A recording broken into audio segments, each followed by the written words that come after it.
Hi, this is Bess Motta from the Terminator and the 20-Minute Workout, and you're listening to RockStop with Chris Contra.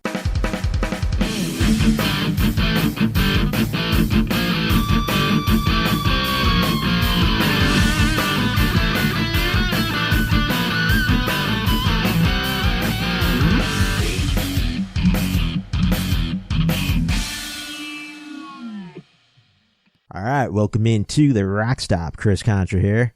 This is going to be a real fun show. My guest today is often credited with putting TV aerobics on the map. She starred in and choreographed the 1980s hit exercise show, The 20-Minute Workout, which still to this day has a very loyal fan base.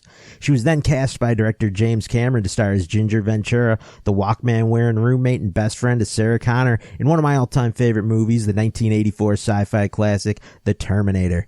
I'd like to welcome to the show, Bess Motta. How's it going, Bess? Hey, Chris.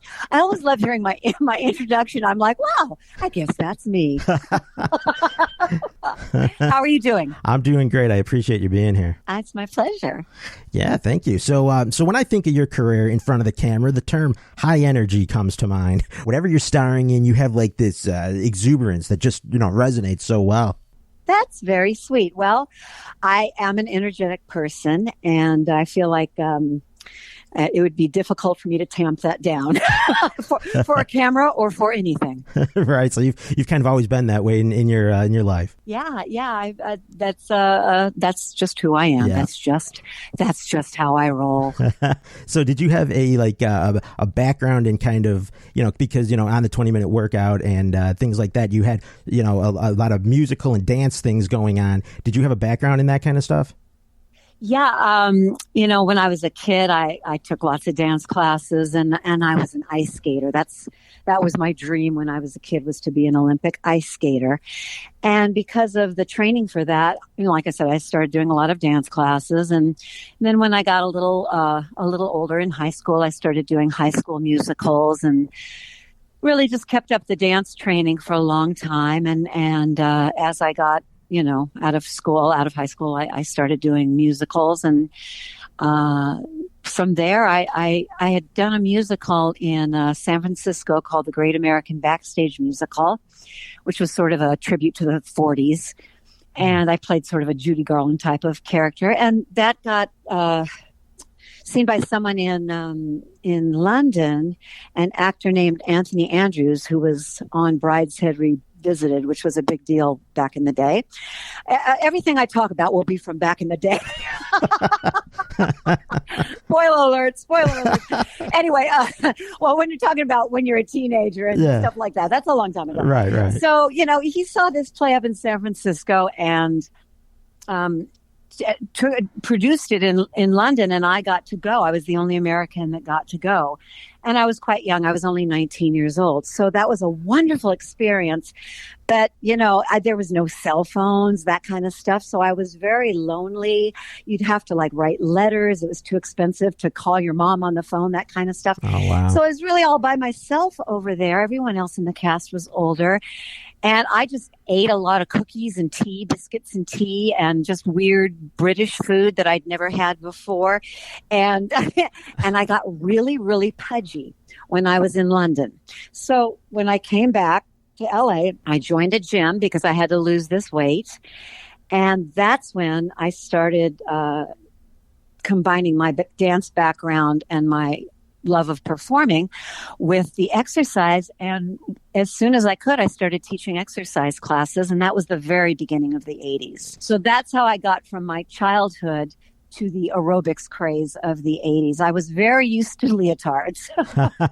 Right on. Yeah. And I want to get into that in a minute, but I want to go back real quick to your figure skating days. So how long were you skating? Well, there was a place. I grew up in Woodland Hills out here in Los Angeles in the San Fernando Valley.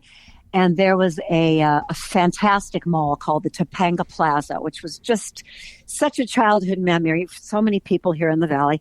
And they had an Ice Capade Chalet ice skating rink. And it was just a place where this is the days when your parents would just kind of drop you off in the morning, like at 9:00, and we'd ice skate all day. Yeah. And they'd pick us up at 5 in the evening. And I did that for many, many Saturdays. And then once I really started to, love it and show an aptitude for it, I started training with a coach. But honestly, I have to say, as much as that was my first real dream, I didn't really pursue it very much because it was very expensive. Oh, okay. And it took a lot of traveling. And it just wasn't something that for my family was going to go down because you just have to revolve around that child. And we had it wasn't a time to drop everything just for me to go ice skating I see. in another state or drive all over the country. So, but that's what got me interested in physical activity and wearing tights in public. Absolutely. And then of course came the 20-minute workout, which I guess you said you began teaching aerobics classes in California. Is that where you got discovered to be on the 20-minute workout? Well, this is the weird thing about that show. That there used to be a late night TV show with Tom Snyder. He was, the Conan O'Brien of his time, kind of. And during this show, he would interview this man named Ron Harris, and Ron Harris had produced this beautiful exercise video called Aerobicise, and he would show it on the Tom Snyder show. So from that, I started looking for this Aerobicise video, and it was right when cable TV had started, and we had a channel in Los Angeles called the Z Channel. Z as in zebra. Mm-hmm. And so they would show this Aerobicise like later in the evening. It was considered very sexy. Right. I never saw it as sexy. I really just saw it as beautiful because the girls, it was just like 20-minute workout. They were on the white background wearing beautiful leotards, pop colors, and the girls were all gorgeous with fabulous hair. And so I fell in love with that. And I can remember a particular night where I went to sleep and I actually cried. I actually had a tear. I can remember it like it was last week. A tear dripped down my cheek into my ear because I thought it was so beautiful. And I thought, how would I ever get on that? And I'll never be on it. And that made me sad. Wow. So I remember that specifically. And, you always hear there's all these self-help books and things about manifesting things. And I think I truly that night, it was almost like some Disney movie. I think I truly manifested that because sincerely, within a few weeks, I met one of the girls that was on that show. Just purely by coincidence, she was teaching aerobic classes at this little neighborhood gym that I went to in Brentwood, and had a little apartment there and started going to the local gym. And I wasn't particularly self-conscious, but I was a little pudgy. I was definitely 25 pounds overweight. And I would sit on a life cycle bike and just watch them teaching these classes. And one day, who was it? It was this beautiful girl from the the Aerobicise. Yes. Yeah. Her name is Deborah Corday.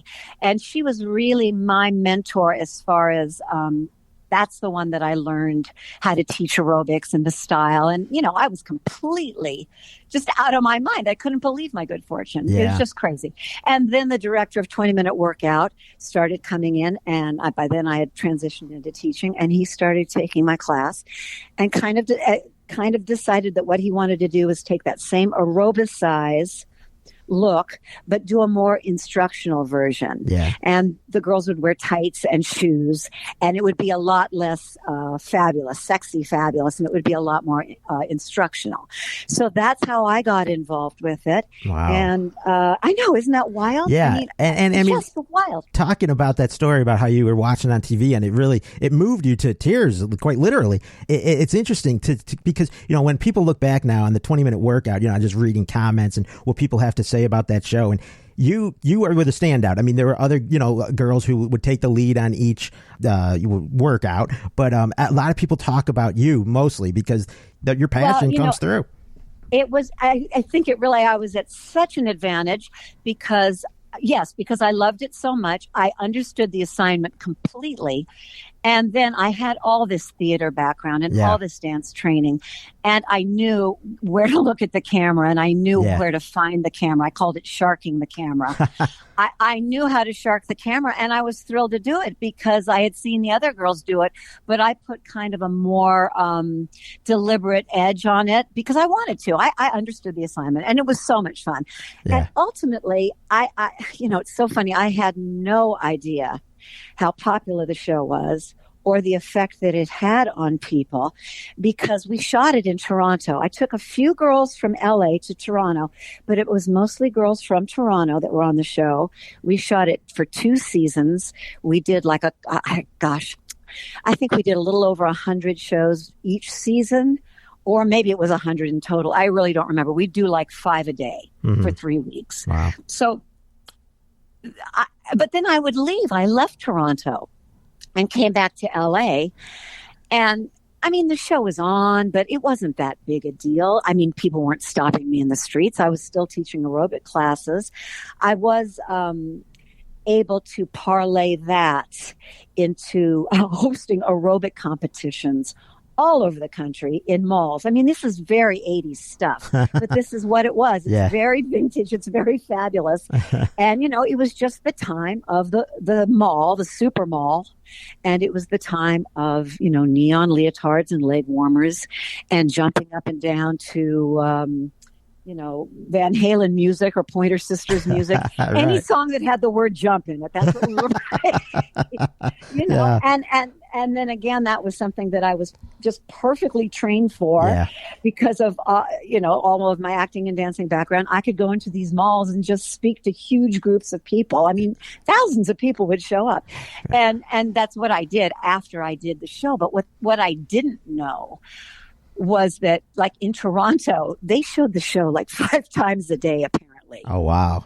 I mean, they showed it early morning, mid-morning, noon, and just all day, every day. And it was this huge sensation, and I never knew it. And because I'm an LA girl, I you know, I have no experience really with snow, but in Canada, the kids in school, they stay in, obviously. They don't go outside for PE. Mm-hmm. And they would show the 20-minute workout every day to kids in junior high and high school. So it's like everybody was seeing it. And it wasn't until, you know, Facebook, Instagram, all this social media that I really knew what the impact of this show was. Because living in LA, I mean, you know, it's the land of everywhere you go, you see a TV star, a movie star. And it's just not that big a deal. Right. So, you know, nobody was stopping the 20-minute workout girl with any energy, particularly. You know, I just had no idea. Right. But, you know. That's like kind of what I was saying at the top of the show there about how the fan base is still very loyal to this day. I mean, you know, you said, you know, social media has really kind of come around, and you could see people commenting how they used to work out with you all the time and are still, you know, loving finding the old tapes or clips on YouTube or whatever they can find of that show, because not only was it, you know, like he said, like maybe when the show started with when Ron Harris created it, he kind of knew how to get people in the door with sort of a sexy angle there. A lot of people were tuning in for that. But then as time went on, you know, the people were saying, hey, this is actually a really great workout. Right. And that's why, you know, sometimes I'll read comments that are sort of, you know, there's a site called Retro Ontario Retro Ontario, just 1-0. And that's out of Toronto. And they'll post 20-minute workout clips from time to time. And then I get a kick out of reading the comments. But every once in a while, they'll just be like someone who goes, pornography, that was porn. And well, first of all, I laugh so hard because it never even occurred to me that it was sexy. I mean, I knew it was flirty, but for someone to call it softcore porn, I just laugh. But ultimately, they did take the show off the air after several years because of so many of that style of complaint, that it was too porny. And like I said, I never thought about that because I was very used to wearing leotards in public. We had tights on. Yeah. I mean, by today's standard, it's absolutely comical. But I guess just having 3 pretty girls turning upside down on TV was too much for a couple housewives, and they went nuts with it. Oh, that's too bad, because the show, like I said, it was definitely had a very good impact on people getting fit, and yeah, I guess things like that happen and people complain, but that's too bad. So that's kind of what ended the show, huh? I guess so. I mean, I that's what I heard over time. You know, I was very disconnected from anybody that had anything to do with the show, because everybody was up there in Canada, pretty much. I mean, Ron was back here, and here's the thing. Funny enough, Ron Harris, who I adored, I just thought he was a one-of-a-kind character. God rest his soul. I think he died a couple of years ago, but he actually did move forward to become a softcore porn producer. But I was never in any of that. I didn't even really know him after we finished the show. So that did make me laugh in the big picture. Yeah, I mean, I actually came across his, well, he was still alive. I guess he was putting up some of his old Aerobicise videos and stuff on YouTube. And he wrote in his description something along the lines of Playboy magazine called him the king of erotica. So he clearly moved into that and I guess embraced that title a little bit. Right. Well, he had all the technology. He understood the assignment. He knew how to make the girls look beautiful, whether they were doing sit-ups or something more exciting. He knew how to make it look good. Yeah. And, I mean, I will never not think that he's an artist, but he came from a high fashion background of taking beautiful pictures for Vogue and all the top magazines. So that's what I always thought of him as. I just felt that I was being, photographed by Scavullo or Avedon. That's what I felt he was to me. But I was a very innocent girl, apparently.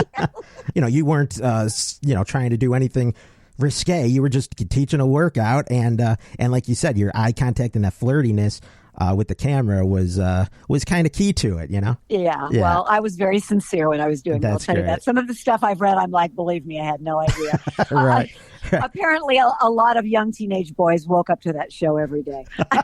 I mean, I can understand that, if teenage boys thought it was amazing, that's great. But it really was hard work. Yeah. And just getting camera ready was an assignment, because just because you're fit and you look good teaching a class doesn't mean you're going to have the proper silhouette outline. We tried to have all the girls look alike, and which meant that everyone kind of had to be a certain shape and a certain weight. And it had a definite look to it. And even then, I was very serious about doing the best I could with it. I never took that thing for granted, because it meant so much to me as a piece of art. And, going back to all the comments and things like that, it's just, everybody wants to find their life's work or feel that they contributed something.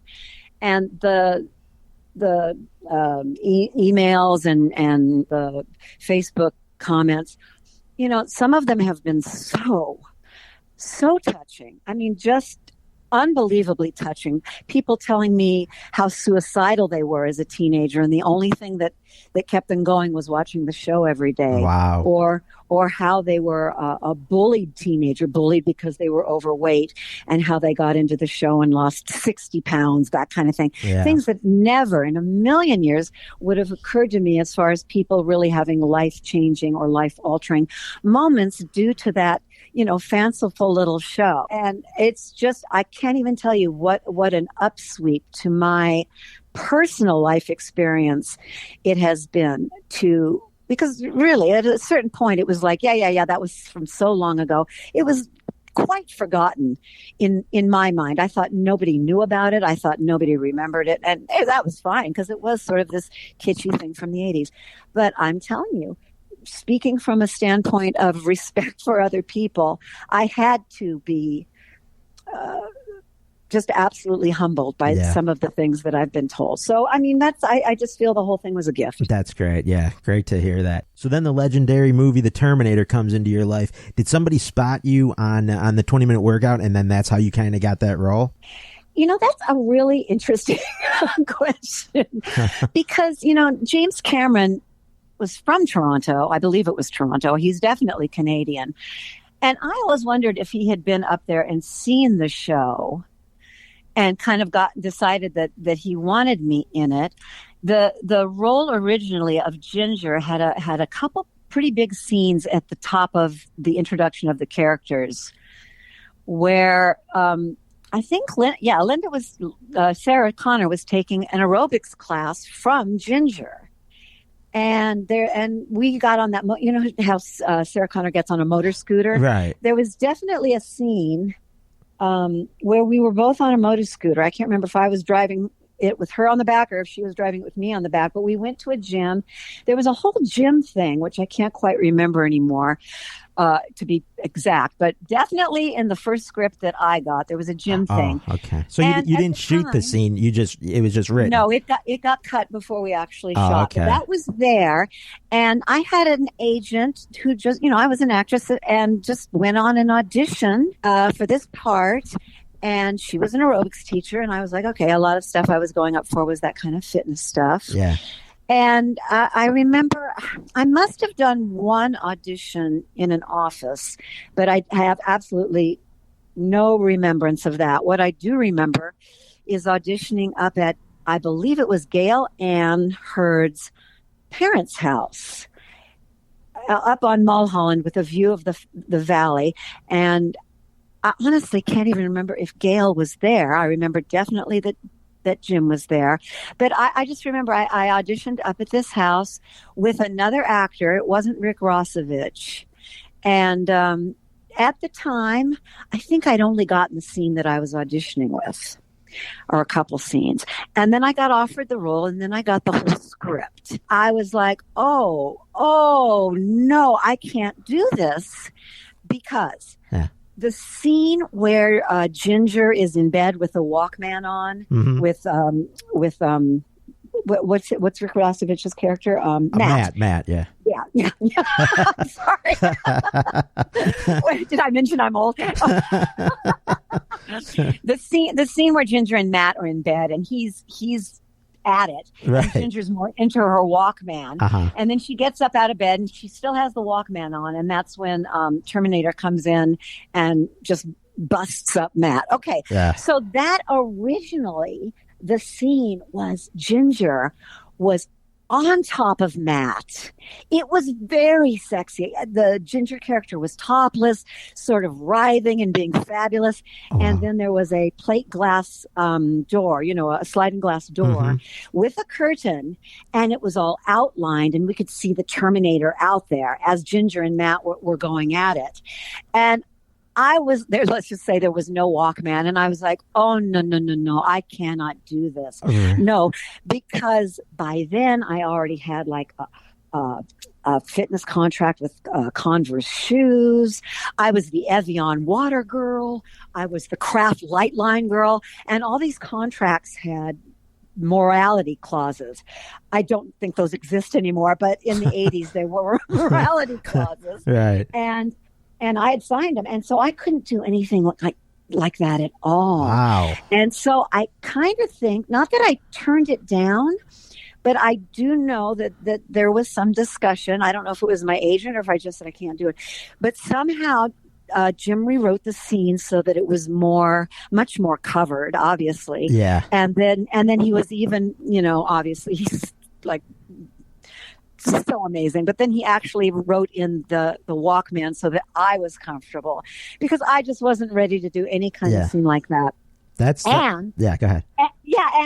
And even filming it when I did, I was still like, oh my God, I just could not believe it. I could not believe that I was filming, a sex scene, Yeah. even though I was totally covered.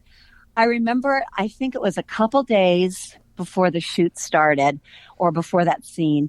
And I called Rick Rossovich because I wanted to just go out for coffee and know him before we did this thing, Yeah. And he's a lovely person, don't misunderstand, but he was not having it. He was like, oh, no, we don't need to go out for coffee. Wow. And I was like, oh, I was just mortified. I just wanted to be his friend so that when he got on top of me, it didn't freak me out. Yeah, that's totally normal. I'm quite surprised honestly, to hear that. We didn't have a lot of rehearsal or any rehearsal. Wow. It was a very quick shoot for Ginger. I think it was 3 or 4 days at the most. Oh, it was okay. very quick. Yeah. And, I just... But anyway, the point is, I guess that I'm trying to make is there was one point where I almost said, I'm not doing this now. Something else will come along. Oh. And the mere fact that it's sort of the Gone with the Wind, so to speak. I mean, it's a film that everybody has seen. Oh, is what yeah. I mean by that. Everybody has seen Terminator. And any time in my life or my career when I've said I'm an actress and people go, "Oh, what have you been in?" I always just say, "Well, the thing that you've definitely seen is The Terminator." Yes. And everyone's like, "Yes, yes, yes." There's nobody who hasn't seen it. I just feel so lucky that I got to be in it and got to be Ginger, and definitely great. Yeah. And I mean, that film is on the National Film Registry's greatest movies of all time. So I mean, talking about how everybody's seen it, isn't that something? Yeah. And it's also, I think, I guess that's what it is. I guess that's the honor. I thought it was something at the Smithsonian too or something, but I don't know. It should be if it isn't. Anyway, it's considering that I did a few other films, but considering that was pretty much the first one, I really lucked out. Yeah, it's outstanding. And I just want to go back, that story you told about, I had no idea that scene was worked in that other way, and there would have been maybe some nudity in it and this and that. It wasn't like it was skin nudity. It was all silhouette, like from, I guess it was like, I'm standing right here trying to picture it. The room would be dark and the backlighting would come from outside the sliding glass door. Yeah. Which also had the curtain on it. So I think Jim's thought was, first you see the silhouette of the two lovers, and then dun, dun, dun, he comes into the frame, and you can see him on the other side of the curtain. I think that's what it was supposed to be. Gotcha. But it was never going to be like nudity. Right. I hear you. But it's interesting, that you did kind of say something, and that he reworked the scene, because I mean, it really kind of goes to show James Cameron, this legendary director, how much he kind of wanted you as the Ginger character, that he would rework it that way. Well, I think that's how it went. You know, I mean, I do think that's how it went. I know that I was too upset to do it, and the next thing you know, they'd kind of changed it around. So that was pretty great. That's pretty cool. And I had fun doing that. I got to say, I mean, when we shot the little scene with Linda and myself in the bathroom getting ready to go out, it was a tiny little apartment. I don't even remember. I guess it was in North Hollywood or something. And Jim got in the bathtub with the camera. It was a tiny little apartment bathroom. And he got in the tub kind of down and shot us right there in the bathtub. It wasn't like a set with lights, camera, action. It was really just like that. Wow. And one or two takes of everything. I remember there was 2 takes of when the character Matt gets thrown out through the bedroom door, and I'm holding like a tray of food. And the first time I threw it up, it didn't land right. Jim wanted it to like get all over me. Just a natural instinct. You don't throw something into your own face. I mean, I threw it, but I didn't throw it high enough for it to come back down on me. So I know we did that twice, and I remember I felt like I still didn't do it right for him, but that was it. Moving on next. It looks fine in the film. Oh yeah, definitely. In fact, the whole way it was reworked, I think, is even scarier, because that scene, the whole thing is so unsettling. Sarah the police actually trying to call you guys, and because you got the Walkman on, you can't hear it, and then Matt just turns up the audio on you, so you definitely can't hear it. And then, but then when you exit the bedroom and that camera's low, getting a shot of your legs as you walk into the kitchen area, and you kind of know what's on the way with the Terminator just outside the apartment. It's very effective. It's such a great film, I gotta say, and I've said this to friends and other people. That movie would be one of my favorite movies, even if I wasn't in it, and I'm so grateful that I am. I'm so glad that I am. The other thing about that movie, every once in a while they'll show it, like at a 30th anniversary. They probably show it quite a bit more often. Yeah. But every once in a while, I am made aware from somebody that they're showing it, like at the Egyptian Theater or one of the great theaters here in LA. And I'll go sit with the audience and watch it. And I am never disappointed. I love it so much. Yeah. But I have not seen the whole movie in so many years. Even when it was, on cable, on TV, whatever, I would always just watch it until I was dead and then turn it off. And I did that for years. I would watch just my part. Yeah. Or a friend would call up and say, "Hey, they're running Terminator in 10 minutes. I would be like, "Okay, I'll watch it for a half hour." But when I started going to these, retrospective type of things, and I would actually sit in the theater with either some of the other actors from the movie or whatever, I'm always stunned by what a great film it is. It really is great. And Yes. Linda is so great, and Michael is so great, and just everyone's so great. Of course, Arnold's so great. Just everybody, all the character actors. Right. It's crazy. It's- I'll tell you something else that was weird. When I was a little kid, Paul Winfield starred in a movie called Sounder. I should look up what year that was. But anyway, he was my favorite actor. I loved this movie Sounder when I was little. I probably saw it when I was about 11. And Paul Winfield was in it. And I couldn't believe it. Because I didn't know he was going to be in Terminator. When I saw the film for the first time and he was in it, I couldn't believe it. Wow. Yeah, he played the lead detective in the great. film. Yeah, he was was great in it. Yeah, definitely. But that That's was cool. one of those things as a kid where I was like, yeah, and then you're in a movie with him. Right. That is so cool. Even though I didn't know it. Right. So what did you think when you first saw the completed film? When I saw it for the first time in the theater, which was some theater here in the Valley, I don't even remember, but again, it was probably in Burbank or North Hollywood. And, I had my boyfriend with me at the time and probably somebody else with me as well, I'm pretty sure. But I just remember when Ginger's death scene happened, it was so shocking to all of us. Mm-hmm. Even though I had filmed it, I had been there. It was so shocking. It was like stunning. It was brutal. Yeah, it really was. It was brutal. And I mean, just talking about how you're acting in that scene, you got to do that when he shoots you in the back, you turn. I mean, like I said, it's a very scary scene and it is brutal and he shoots you in the back and then you're crawling. Like what's the mindset as an actress at that point when you're crawling, when, Schwarzenegger's, coming behind you to finish you off? Yeah. I'll give you a story about that scene. And this is the first time I've ever told this story publicly, so to speak. I've never told this story. I had forgotten this story. I think I had repressed this story. Oh. But when this terrible shooting happened on set of Alec Baldwin's film, I'm sorry, I don't remember the name of the film, but I would refer to it by name. But anyway, when that happened, it tickled my memory, and I remembered something from that day, and that was this: that Mr. Cameron had said to me, okay, here's what we're going to do. Because that day he was Mr. Cameron. Mm-hmm. You're trying to do your best and you're trying to please the director. Yeah. And he showed me how it was going to go and that I'd be crawling. And then when I got to the kitchen, he said, I'm going to throw this blanket over you. And it was one of those blankets like, let's see, how can I say, like a moving blanket. If you were moving a grand piano, they'd wrap it in this thick sort of horse blanket. I don't know how else. Yeah, I know what you're talking about. But I'm on my belly and crawling. And when you get to right here, I'm going to throw this blanket over you because Terminator's going to shoot you in the back 5 times or whatever times it is. And he said, and you will feel it. I mean, he prepared me. Oh, wow. He said, you will feel it. And I it was one of those things where you're like your inner voice is going, run fast, just get up and run. Yeah. Where'd you leave your car keys? Just go. But your actor head goes, okay, no problem. Right. And so seriously, this was a one take, crawled on my belly, got to the mark, the camera's shooting my face from up and then up at Arnold when the shooting starts.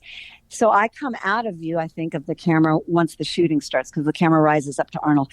But Jim threw that blanket over me. And let me tell you, Chris, there is no preparation for feeling 5 bullets going into your back because, yes, they're not bullets, they're blanks, but they hit you with velocity. And when you know what it is, I mean, I just remember on the floor in that moment going, well, at least you got to be in a movie. Oh, no. I really remember that moment going, okay, you're about to die. When the first one went in, it was like bang, bang, bang, bang, whatever it was. Yeah. I just remember the first hit, I was like, uh-oh, that was not a good decision. Oh. But it was over. You know how when things like that happen, you just have so much time in your mind. But I do remember that. And I remember how scared I was at that moment. Wow. And then when this thing came out recently, I just remember thinking, this is it. And it just made me realize how protected you have to be, but also how trusting you have to be. Right. Because it is real. I mean, the shot's great. And it's all good. Nothing scary happened. That was just me. Yeah. And if I had been a more experienced actress in that kind of film, or if we weren't just like, quickly going from scene to scene or whatever, maybe there would have been more time. But, and I'm not saying that he didn't warn me. He did. Yeah. He did. But I just remember the moment when he's like, and I'm going to cover you with this blanket. I was like, ah. and then the other thing that I did is that I did my own stunt where I think it's the first time the Terminator shoots Ginger. When she's coming out, she throws the tray up in the air and turns around and starts to make a run for it. And the Terminator gives her one or two good shots in the back. And I kind of fly up and over. Yeah. Well, they had, a big pile of mattresses on the ground, but that was me doing that. Fine with doing the stunt. Yeah. That didn't bother me at all. I'm like, yes, this is what I'm here for. Cool. But then I didn't realize that they were going to squib my back, which is that they put these like gunshots into your back. Uh-huh. And the makeup person or whoever did it said, now listen, there's a possibility that sometimes these go off and they kind of go in reverse and burn you. Oh. Right? Yeah. Right? And I was like, what? Say what? And I just remember at the time being like, okay, well, it's just a possibility. But again, it was just like this amazing, fabulous fear factor that probably made me jump a little higher, if you know what I mean. Interesting. Yeah. Wow. That's really interesting. And you talk about James Cameron in the way, like he was shooting you and Sarah while he was just in the bathtub. And then he, threw this blanket over you or this thing over you right before the Terminator shot you and stuff. Yeah. And I think it was Cameron's only like his second movie he ever did, in spite of like just being so early in his career. It's nice to hear like he warned you and he took the precautions and he did the things the way he did. I remember thinking from the audition process to the day of shooting, and they'd already been shooting. I wasn't there on the first day, obviously. They'd been shooting. They were all very gelled. And I just remember thinking, wow, he's so different from when I met him. He was very, obviously brilliant. He was very intelligent, very articulate, very sweet, very just, I would say a wonderful, nice guy. Yeah. But the day of shooting, it was focus. When things came out about Jim later on that he was, a tough director and, some baloney came out over the years, I was like, no, I was there. He's very focused, no bullshit, no fooling around. I just thought he was amazing. Were you able to like bring any little subtleties to the character of Ginger, or was everything pretty much in the script that you did? I would say I brought myself to it, like any of the, any of it. There just wasn't that much discussion of developing Ginger or subtext to Ginger. Right. I mean, I would say I was, just doing a magnified version of myself or a concentrated version of myself. And, Linda and I met that day as well. And, I just thought she was a lovely person and a great gal. And we just did this scene together. But I was definitely, sometimes in these situations, of course, with experience comes a relaxation. But when you're being just thrown into it, your assignment is just to remember your lines and, do what the director has said. And you don't really, at a case like that, have that sort of luxury of really discussing the character that much or doing the subtext homework that you would do if you were doing a film with a little more time. Yeah, I gotcha. I wondered about that scene where, like, right after you guys finished getting ready in the bathroom and you unbuttoned the top button of Sarah's sweater, if like maybe you just threw that in or something. Yeah, I think I just did that. That's cool. I just did that because it occurred to me that she was too buttoned up. Yeah, I'm pretty sure that I just went for that. But that was another thing, that it was just one or two takes. Mm-hmm. And then I'll give you one more interesting bit of Terminator detail that nobody else would know. Oh. And I know I'm not wrong on this. I remember there's a scene where like Ginger, after she's been shot, this is before the blanket got thrown on me. Oh, okay. Where she's crawling on the ground. Mm-hmm. When I saw the movie, that's not my hand that reaches out. There's like this shot of this hand with red fingernails. Yeah. That's not my hand. And the voice that's kind of like going, the shot Ginger who's kind of gasping for breath. Right. And it's sort of in an echo chamber. That's not me either. Really? Right? I watched it a few times before I'm like, yeah, no, that's not me. That's not my hand. Yeah, you would know your hand. I had long red fingernails at the time, but that wasn't my hand. And it's definitely not me, struggling for breath, which of course it isn't. They probably said later that day, shit, we forgot to get the hand. Or they put it together and said, we need a hand. Whatever it was, they weren't going to call me back because it was not that kind of a budget at that point. Right. Yeah. That's interesting. That's something that after seeing it a few times, I'm like, yeah, I don't remember doing that. And then watching it a few more times, yeah, I didn't do that. So that's a little detail. Yeah, that is a definite interesting detail. I did not know.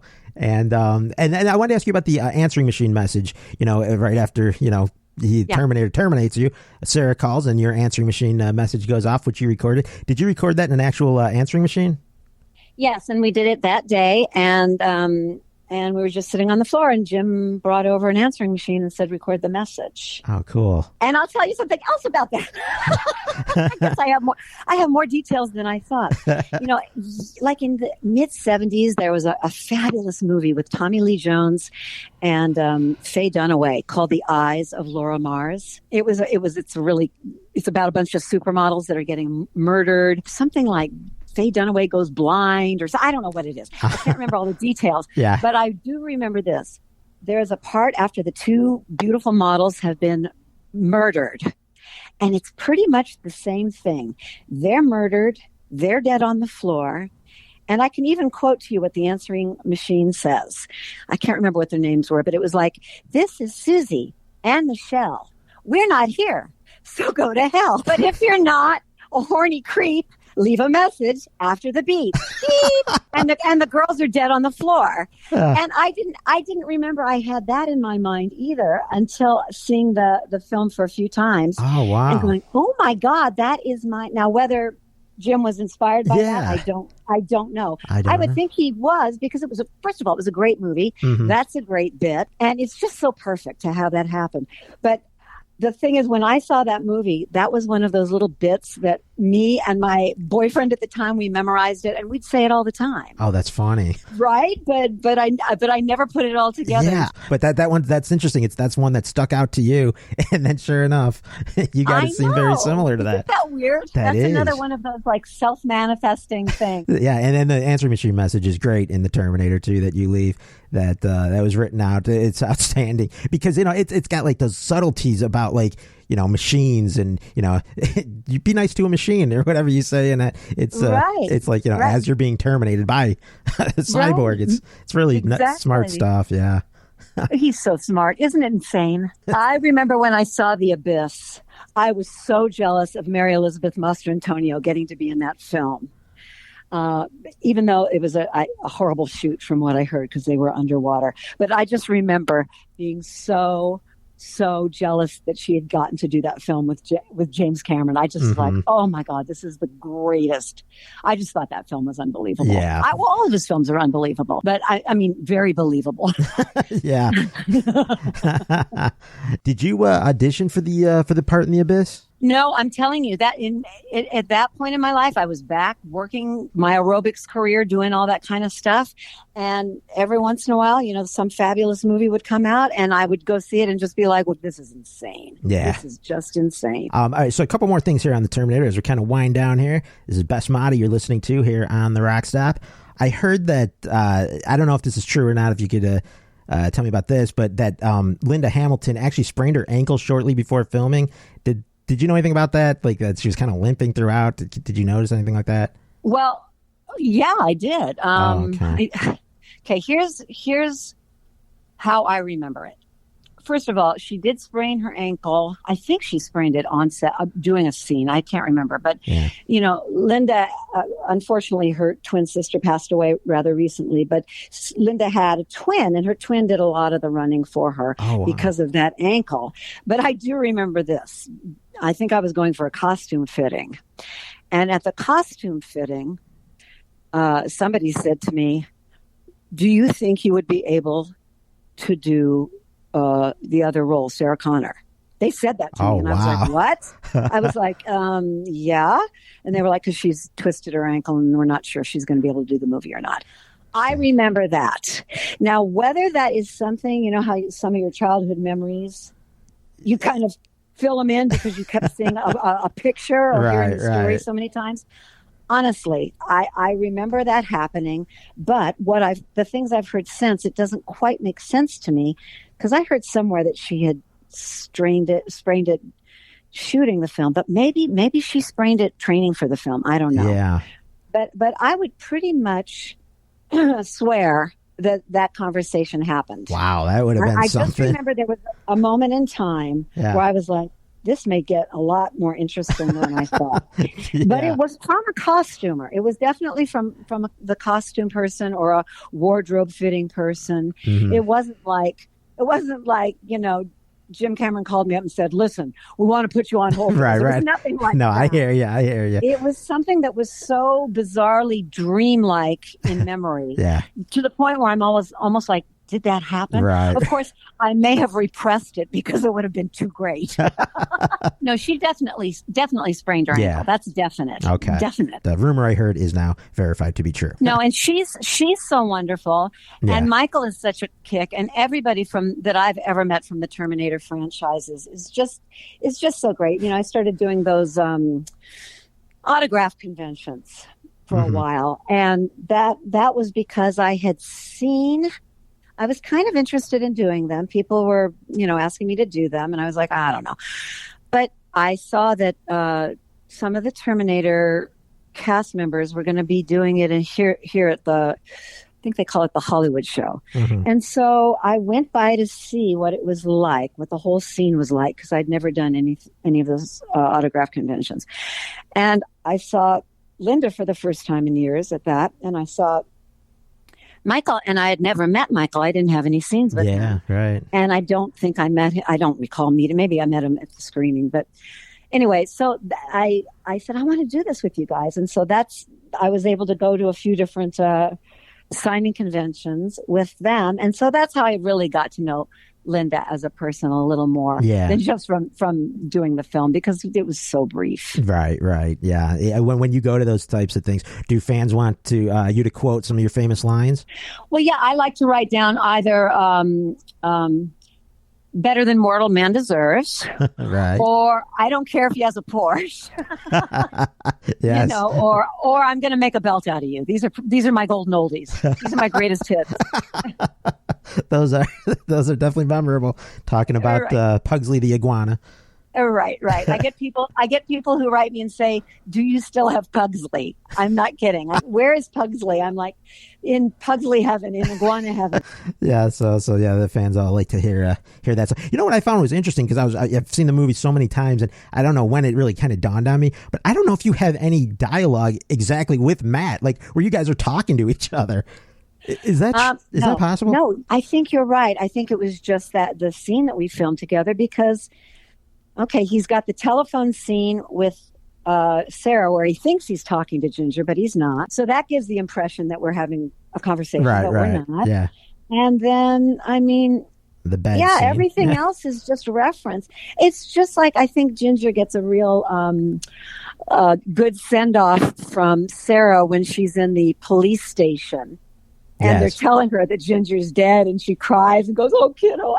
That brings Ginger back, even though they're long gone and not in the scene. But just those little reference points are the kind of things that just, I think, gave Ginger so much more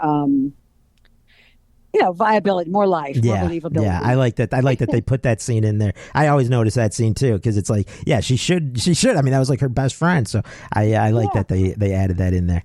And then, what did you think when the movie was released to the public? And the early reviews started coming in. Honestly, it sounds like I don't even remember it coming out to the public. I mean, maybe I went and saw it once in Westwood or something. I don't remember any reviews. I don't remember any of that stuff. But that's when I was doing so much of the traveling around to malls to host aerobic competitions.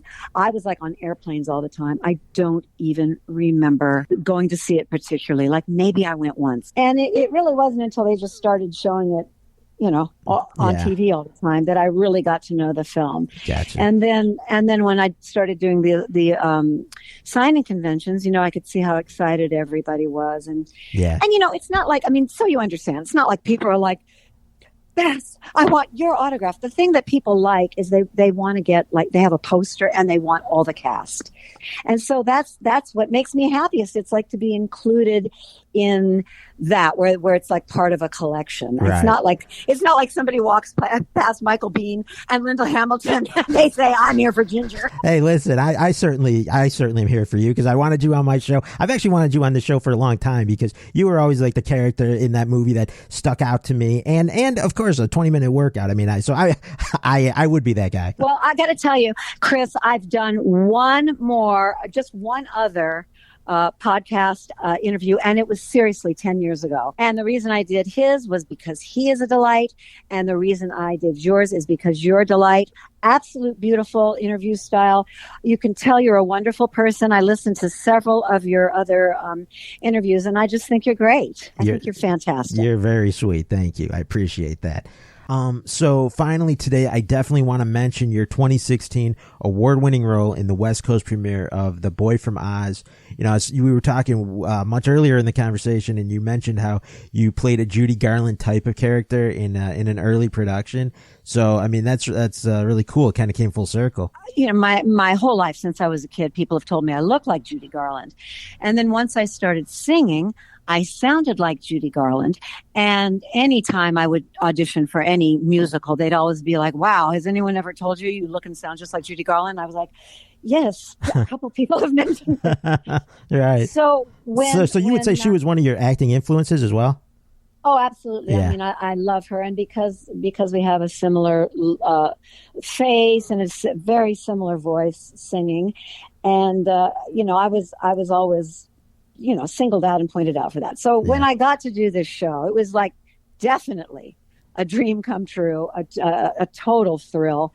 And listen, whoever plays Judy Garland is going to win an award. Whether it's me or Renee Zellweger, you play Judy Garland, you get the award. It's just one of the. She's like one of the most compelling characters in American history. And yes, I was very, very, very lucky to get that award, especially since I was nominated against, I don't think she would mind me saying this, against Betty Buckley, who is considered the biggest female Broadway legend of all time, practically. Oh, man. So Betty Buckley had done a play out here called Grey Gardens. It was the musical version of Grey Gardens. Right.